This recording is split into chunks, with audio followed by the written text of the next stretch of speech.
October 2021 recommendations. It's been a bit of a stressful month for me, technically, because technically I can't really say much about it. Basically unemployed. It's pretty stressful. Um, so without an income, I've been pretty depressed most of the month. So it's been a hard month, but I've been trying to keep myself as busy as I could, so I wouldn't get too sad, which is kind of hard because I'm always just a sad person. Oh no! Our table! It's broken! What happened? You won't like yourself, but you'll laugh. I thought it would be fun to watch more things with a Halloween type theme this month, so I did that. It made it more interesting, watching things only with a Halloween theme, or trying to. Sometimes I failed, but. Okay, so the yes section, down. This took a very creepy turn, and to be honest, I didn't see it coming after two people got trapped in an elevator. They gain a deep closeness, obviously, from being stuck in there for hours before the ending, which is the killer, then that's the twist, till death. The beautiful Megan Fox stars in this thriller about survival. After her husband kills herself while handcuffed to his wife, all of his bad deeds become her problem as she tries to survive. Love and monsters. Monsters have taken over the world, and a boy decides to leave the safety of his bunker and go out in search of a girl he once knew from his past. Love. He was going for love. And it's a really cute story, and to be honest, I found the monsters very creative. Phase 4, I believe that's the Roman numeral for phase 4 or 6. I don't remember. I watched this a long time ago. Scientists do experiments on ants, and it backfires, of course. Leave nature alone. Okay, Devil May Cry. So I don't really know how accurate this anime is to the games, but I found this anime very enjoyable. So it definitely made me look forward to the games more, which I have not played yet. Chick. Another take on a slasher movie. And by the way, I love slasher movies. It's my favorite branch of horror. My little cousin actually recommended this to me. Scissor 7 Season 3. It wasn't until this season that I started to simp, and I really don't know why. I had hoped after the big cliffhanger of the last season that we would get a little more story. But we just got lots of backstory on all the characters, which was nice, but I love the show, so I'll just take whatever I get, but I just wanted more of the story that we're based on, and I hope we get another season. Oh my god, it's the demon from Demon Slayer.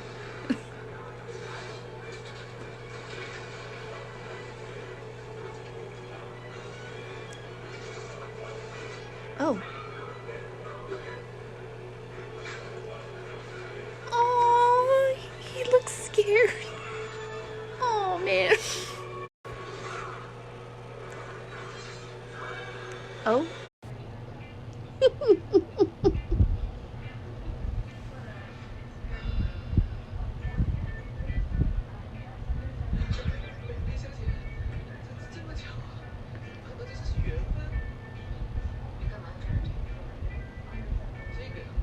Oh.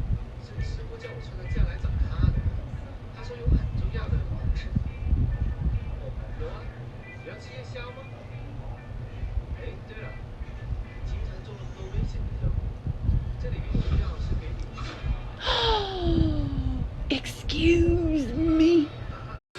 Oh. Precious. Oh. Oh. Hands. Hair. Eyebrows. Teeth. Oh, God. Got it.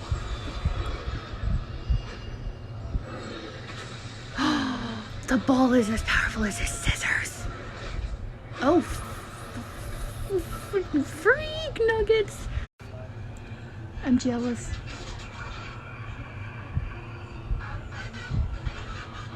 I'm jealous. House of Terror. A tiny house is the scene of a thriller movie. Escaping the Madhouse, the Nellie Bly story. Apparently, this is based on a true event, and it's terrifying. A journalist goes undercover in an asylum and is mistreating every one of their patients. And she barely makes it out because of how they treat everybody there. So that was pretty terrifying. Slasher, an anthology series about different slashers killing every single season. My personal favorite was season 3. I felt it had the most creative story. Um, but I enjoyed all of it, so that's cool. Birth of the Dragon. As a big Bruce Lee fan, I enjoyed this secret story of his life. It was really cool and fun to watch. Zombie Alone. A girl sees when someone is about to die. Upon seeing 2 boys that should be dead, she finds out they're zombies, only kept alive so that they can work at an agency that helps control the zombie problem. Squid Game. Yes, everyone is obsessed over this at the moment, which is good, yes, but bad, because I was getting spoiled left and right. So I had to watch it faster than I originally planned to, which I don't mind. It was a very good show, and it deserves the hype. A K-drama got so popular with the masses. He's pretty fun.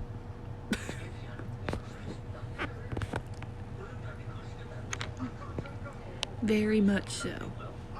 Hello. I can do this. I can do this. I can do this. I can do this. Is it hot in here? Why is it so hot in here? Ah, my hand is cramping bacon. It's a very creative and deserves the hype it got, and I do hope we get a season 2, to be honest. Monsters Inside, The 24 Faces of Billy Milligan. This is a real life split. It's a really crazy story, and it's very interesting about a multiple personality disorder. Now, they never proved or disproved him, but it's pretty interesting to me. The Descent. A group of girls take a trip to an unmarked cave. After finding out about the creatures, they try to escape and basically fail. This movie is very gory, but this story's creative, so I like it. The Descent 2. This brings us to the second movie. Sarah, being the only one to escape, is basically forced back down into the cave of the cops, which she is forced. It's all kinds of messed up. The ending is quite sad, and I almost wish the second movie didn't exist, but it happens because the first one was probably popular, so. You, season 3. Now I'm gonna say this, I heard season 4 was announced already, and in my opinion, season 3 was the perfect ending to the story. Season 3, the way season 3 ended is how I think the show should have ended. Because it'd be a perfect ending. You know how, like, when you write a book or a poem or you write movies, it's just a good ending that doesn't, it's good the way it is. It's good. Well, they are going to keep dragging it out, I'm sure. I think it's a very good ending, but I know they're going to milk the show. I understand, but I wish they wouldn't do that. Now, Love and Joe have a child, and the issue is solved pretty soon. But Joe is now seeing more of his ways and realizing that he has issues. So, if anything, he got growth. I still wish he would go to jail. I'm still not over him hurting 40. Well, he didn't hurt him deliberately, but his actions caused 40's death. I'm still not over that crap, and I do hope that he does end up getting arrested. Intrusion. This crap, well, I liked it, but I know the husband was sus as soon as the robbery happened. After a break-in, a woman finds out about her husband, and yeah, it's just like I expected. Uncanny Annie. On Halloween, a group of kids find an evil board game. It's basically like the horror movie version of Jumanji or Zathura. You go inside the game, spooky crap happens, yeah. Child's Play. I was never really a big fan of the Chucky series, ever, never, it's not one of the ones I would ever even attempt to watch, or if I watched them here and there when they came on, but I don't really care for it too much, but I really think that this was a solid adaptation, or remake, I guess. I actually thought it was good, and I know Sci-Fi's making their own Chucky show now, so. Banshee, I think. I really enjoyed this, but they had to ruin it with the subplot of incest. It's not like the sisters want to bang the brother, but some scenes were weird and the blushes make it odd. They don't actually do anything wrong, but they're put in situations that it's highlighted. It's very weird. The Owl House. This is a very well-made cartoon and story is very creative. Our main character dreams of being a witch. Lucky for her, she meets the best witch on the Boiling Isles. This was definitely anime inspired. I can tell. Because of all the little Easter eggs I've seen in it, and because of just how the story works. Whoever wrote this definitely watches anime. It's actually really funny, to me at least, but I think everything's funny, so I don't know. Yamada-kun and the Seven Witches. So this show's adorable and very cute to me. This show is everything I like about anime. The Seven Witches basically can switch bodies by kissing. The show is really cute, I promise. Gross! You're all so sweet, but I promise I'm fine. Nonsense! You don't have to lie to us to take you to the nurse's office. I'd rather die! Stay back there. I'll teach these guys not to harass women.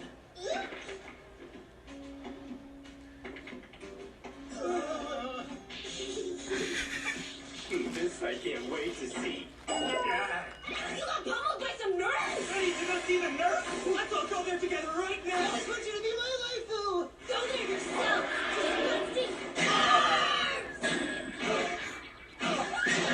She scores! Liar! Iamura, you said we just had to talk to her. I don't want to marry you anymore! Zombieland Saga. This show had the most out of nowhere death scene in the very beginning. I was so surprised. I knew this girl had to die eventually, but my god. I honestly was shocked. A man resurrects dead girls so they can become zombies so that they can be a popular idol group. Britney versus Spears. We've all been aware of this terribly sad story about Britney Spears and about how much of a prisoner she's been in her own life. I know things for her case are starting to change, but I really hope Britney gets justice. The Phantom. An innocent man, well, I'm saying he's innocent, is sentenced to life and is put to death for a murder that he didn't commit, because this is a big example of law enforcement not doing their job properly. Waka Kwazaki. All about a woman just eating and enjoying her life, as I believe we all should. Yes. Only murders in the building. A group of neighbors find out a suicide in the building might actually bring a murder, and they make a podcast. And Selena Gomez is in it, and I love her, and seeing her in concert was one of the best moments of my life. Angels of Death. When I started this, I thought I'd sent for Zach, just given, like, his appearance and what I like. But no, I just found him hilarious. And I want you to cry and scream and beg for your life with every step. I can't get enough of that sad, pathetic face. 3, 2, 1. Get out here so I can kill you. Yeah, I guess I wouldn't come out either. Suck at this. Doesn't work with those lifeless eyes of yours. Stay there and I'm tired of you barking orders. Shut up or I'm getting out. It's way too cold and nasty in here.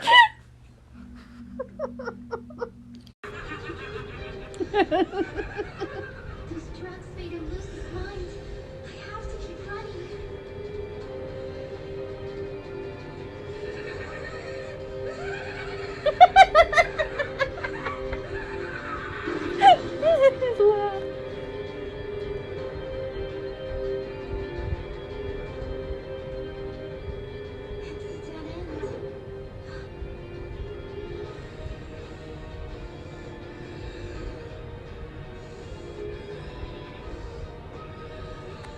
Zach, stop.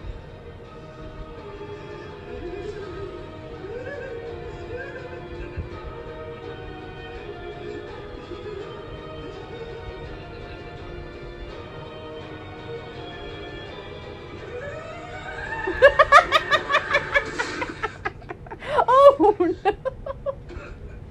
I love the cute friendship between Zach and Rachel. As twisted as it seemed, I found it very cute.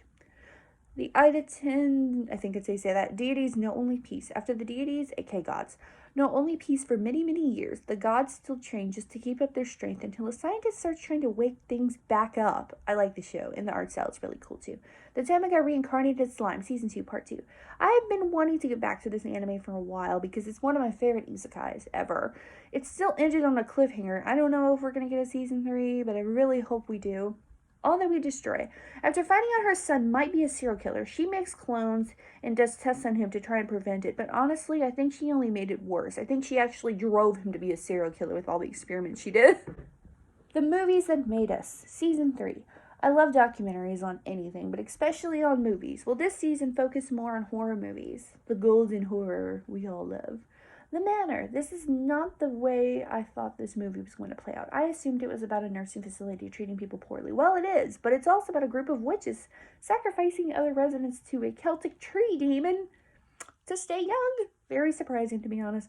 The Tomorrow War. Soldiers arrive from the future to warn us of a future war with aliens. The aliens in this movie look amazing, and they're terrifying. I think the design of them is very good. And Chris Pratt's in it. He's always a joy. Let's Fight Ghosts. This adorable drama is about a boy that sees ghosts. He partners up with a ghost as they fall in love and figure out each other's pasts. And it's really dramatic, but it's also very funny, so I like it. The Final Girls. This was very creative and homage to older slasher movies, which I love. After a fire at a theater, a group of people are thrown into basically this movie's version of Friday the 13th. Even kind of sounds like they stole the theme for Friday the 13th, but whatever. The music choice is a little sus. I'm kidding. It's big on picky bad writing of the day back in the 80s. It is set up a sequel, but we will never get one because of the age of the group, like when this was made, we'll never get a sequel, but I think it's creative. There's Someone Inside Your House, another slasher movie, this one based on a book. A creepy face-changing killer who's honestly terrifying. Skullface bookseller Hana-san. A simple story about a skull-faced man selling books to a group of interesting customers. The Great Jaya will not be defeated. I wanted to watch this last season, but I didn't want to because I had too many shows at once and I didn't want to have to watch a lot at one time. Jaya is adorable. The once second best of Dark Realm was transferred to our world, turned into a little girl, and is living as a normal person. Night Teeth. Not your normal vampire movie. The aesthetic of this movie was very pleasing. I love it, and the world building was great. And of course, I do love vampires, so maybe that's why I like this movie. A man tries to take over for his brother and becomes a driver and goes on an adventure with two vampires wanting to take down the vampire underground, basically. It's basically what it is. And Debbie Ryan is in this. I know people like to pick on her a little bit, but you can't deny she's gorgeous, and she did play her part perfectly in this, to my opinion. A new anime season has started, my favorite time every few months. Restaurant to Another World Season 2. I love this calming anime about food in a fantasy world. I just enjoy the calming food animation. It's just nice to watch. Minako-chan. Minako-chan is a person that can see ghosts and tries to ignore them to a point that it becomes hilarious. Demon Slayer Season 2. I'm so excited for this show to continue. So far, they've just been rehashing the train arc, but it's okay. I enjoy anything they give me. The Night Beyond, The Tri-Cornered Window. This show didn't say anything about being a BL or being a romance, but then you see the most erotic exorcism you'll ever see in your life. Platinum End. From the talented team behind Death Note and Bakuman, we got an anime about angels. When life becomes too much for Mariah, I think that's how you say his name, he tries to kill himself, but it's saved by an angel, and it turns into one. Now, don't be fooled. The Angels is a very bloody show. It's not a really nice show, but it's good. The vampire dies in no time. A vampire is so weak he literally turns into sand at any minor inconvenience, and it's hilarious and charming. Talked up Destiny. Madhouse and Mappa, two of my favorite studios, have teamed up to make this beautiful anime. The D2 are drawn to music and have taken it upon themselves to make people afraid to play music. And the music hearts are people that can fight the D2. Now for the mess section.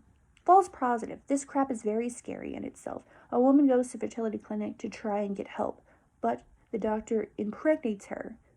Yeah. Trust, a movie about trust in relationships that doesn't go very far. Little Joe, a plant named Little Joe is taking over people's minds. Good boy. A dog, a very small dog, by the way, is evil and literally killing people. Bloodthirsty. A girl trying to get into music gets turned into a werewolf by her composer or something. It was kind of odd, to be honest. And I don't understand if she was always one or he turned her into one. Phantom of the Twilight. A girl finds a cafe where all the creatures of the night hang out together. It's normal, cute little stuff you see in these kind of shows. School Spirit. This is what I'd like to think The Breakfast Club would be if it was a horror movie, and it's kind of cool. The Resort. Started out very good, but the ending slowed for me. A group of people go to this resort because they heard it's haunted. Like people do. I think the idea for this would be a really cool horror game. Now for the nose section. This is exactly what it sounded like. It would be vampires that like donuts.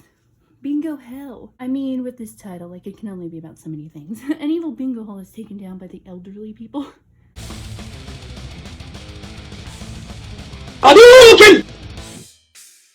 Finish him!